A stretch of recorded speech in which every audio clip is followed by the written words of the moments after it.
दर्शकों, भारत और पाकिस्तान की विभाजन प्रक्रिया की शुरुआत हुई और भारत के विभाजन के ढांचे को 3 जून प्लान या माउंटबेटन योजना का नाम दिया गया।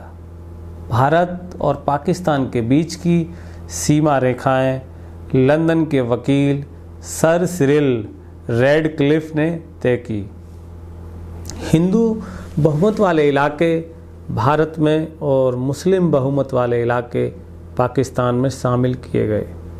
दर्शकों, 18 जुलाई 1947 को ब्रिटिश संसद ने भारतीय स्वतंत्रता अधिनियम पारित किया, जिसमें विभाजन की प्रक्रिया को अंतिम रूप दिया गया। इस समय ब्रिटिश भारत में बहुत से राज्य थे जिनके राजाओं के साथ ब्रिटिश सरकार ने तरह तरह के समझौते कर रखे थे। दर्शकों, इन 565 राज्यों को आज़ादी दी गई कि वे चुने कि वे भारत या पाकिस्तान किस में शामिल होना चाहेंगे। अधिकतर राज्यों ने बहुमत धर्म के आधार पर देश चुना। जिन राज्यों के शासकों ने बहुमत धर्म के अनुकूल देश चुना, उनके एकीकरण में काफ़ी विवाद हुआ।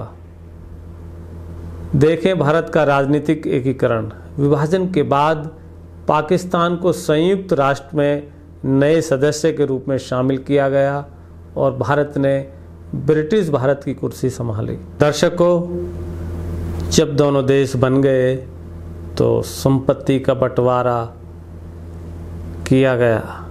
तो संपत्ति का बंटवारा इस प्रकार किया गया कि दर्शकों, ब्रिटिश भारत की संपत्ति को दोनों देशों के बीच बांटा गया, लेकिन ये प्रक्रिया बहुत लंबी खिंचने लगी।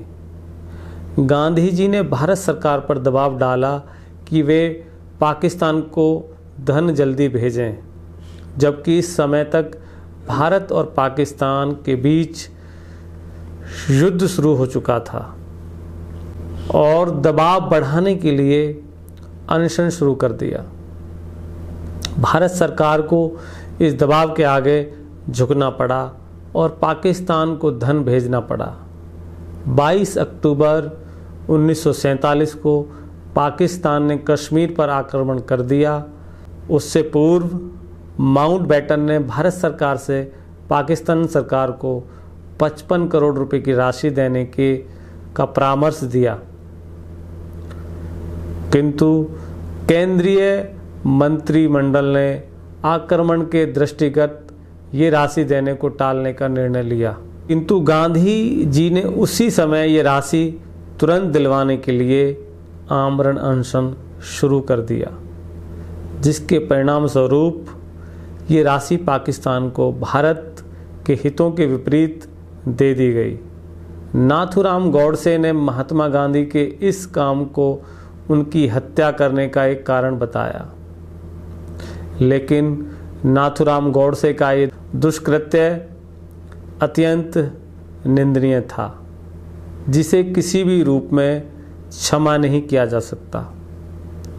दर्शकों, गांधीवादियों का मत था कि महात्मा गांधी परिणाम मात्र से एक समान दृष्टि से देखते थे, किंतु तत्कालीन तनाव के माहौल में भी एक ऐसा उत्कृष्ट चिंतन सिर्फ महात्मा गांधी जैसे महान व्यक्तित्व का ही हो सकता था। इसी कारण आम जनमानस उनकी इस उत्कृष्ट भावना को समझ न सका और उनके विरोधी खड़े हो गए। गांधी जी की ये उदारता लोगों को देश हित के विरुद्ध लगने लगी और अपनी इस उदारता का परिणाम गांधी जी को अपनी जान देकर चुकाना पड़ा। बेशक महात्मा गांधी जी की हत्या देश के लिए दुर्भाग्य का दिन था। दर्शकों, बहुत से विद्वानों का मत है कि ब्रिटिश सरकार ने विभाजन की प्रक्रिया को ठीक से नहीं संभाला, जिसके कारण देश के अंदर बड़े स्तर पर दंगे हुए और लाखों लोगों को उन दंगों की वजह से जान खोनी पड़ी। दर्शकों, क्योंकि स्वतंत्रता की घोषणा पहले और विभाजन की घोषणा बाद में की गई। देश में शांति कायम रखने की जिम्मेवारी भारत और पाकिस्तान की नई सरकारों के सर पर आई। किसी ने ये नहीं सोचा था कि बहुत से लोग इधर से उधर जाएंगे।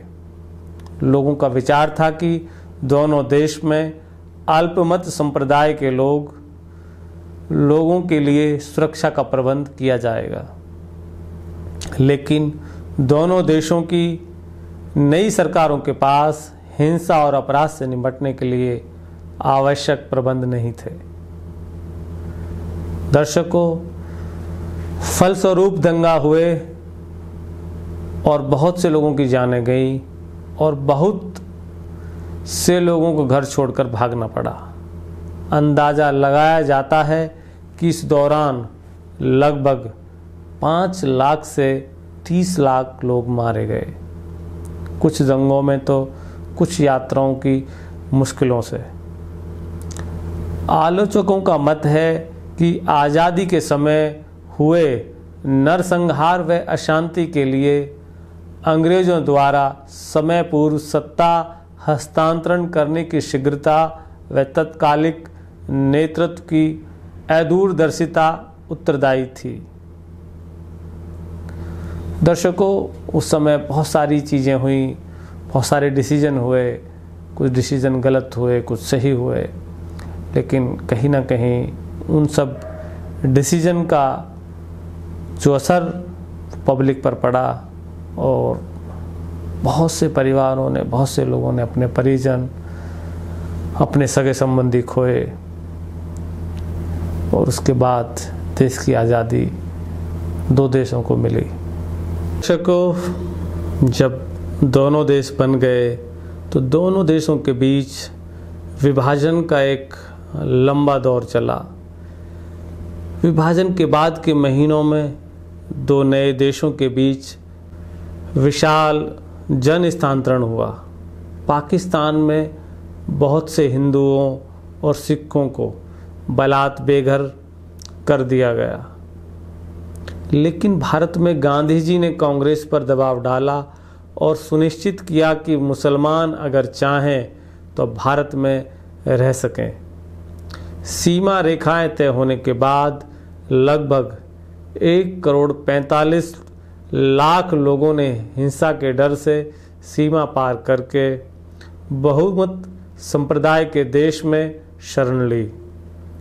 भारत की जनगणना 1951 के अनुसार विभाजन के एकदम बाद 72,26,000 मुसलमान भारत छोड़कर पाकिस्तान गए और 72,49,000 हिंदू और सिख पाकिस्तान छोड़कर भारत आए। इसमें से 78% स्थानांतरण पश्चिम में, मुख्यतः पंजाब में हुआ। दर्शकों, ये सारी कहानी, ये सारी बातें भारत और पाकिस्तान के विभाजन के वक्त की हैं।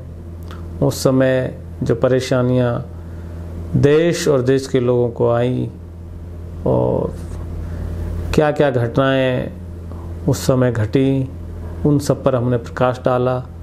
तो दर्शकों, आज के प्रोग्राम में बस इतना ही। आप देखते रहें रेपुटेशन मीडिया। मैं हूं आपका दोस्त राकेश पवार। नमस्कार।